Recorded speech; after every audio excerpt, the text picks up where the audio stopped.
Hi, Dericka. I enjoyed your post when you talked about the one thing that you found was counselors being reprimanded for having laxed the reinstatement fees and breaking confidentiality. And you said that you did not believe that counselors would do such a thing. The thing that I found in Maryland that was most prevalent for counselors was acting under falsified licensure.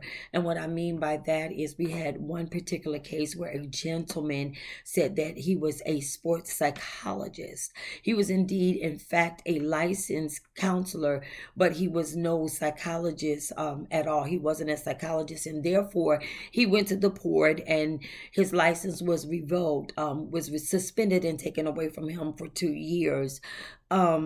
He wasn't able to practice under the law of Maryland. He wasn't able to practice any type of clinical counseling whatsoever. When it comes to the area of self care, I believe that all professional counselors should adapt a system of self care, be it hobbies, family members, taking vacation.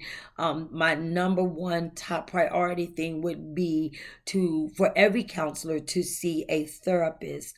I have some information that Heather Thompson said professional counseling due to often overwhelming needs of clients and heavy counselors are at high risk for burnout.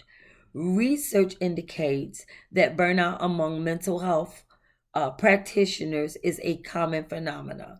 Burnout is often experienced as a state of physical, mental, and emotional exhaustion caused by long term involvement and emotionally demanding situations. I definitely believe that self care should be top number one priority in order to prevent impairment, in order to prevent burnout, in order to prevent secondhand depression, which most counselors get when you empathetically take on the burdens of your clients by listening to their issues, problems, and situations on a daily basis.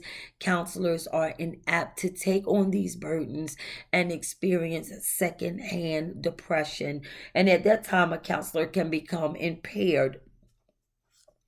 According to the Code of Ethics of the Maryland state law, it talks about counselors being impaired shall suspend, terminate, or limit professional activities if a counselor determines that he or she is unable to continue with these professional activities. So counselors have a responsibility that when they become impaired to give up for such a time and go get some rehabilitation of some kind. Thank you, Dericka. I enjoyed your post. Have a great evening.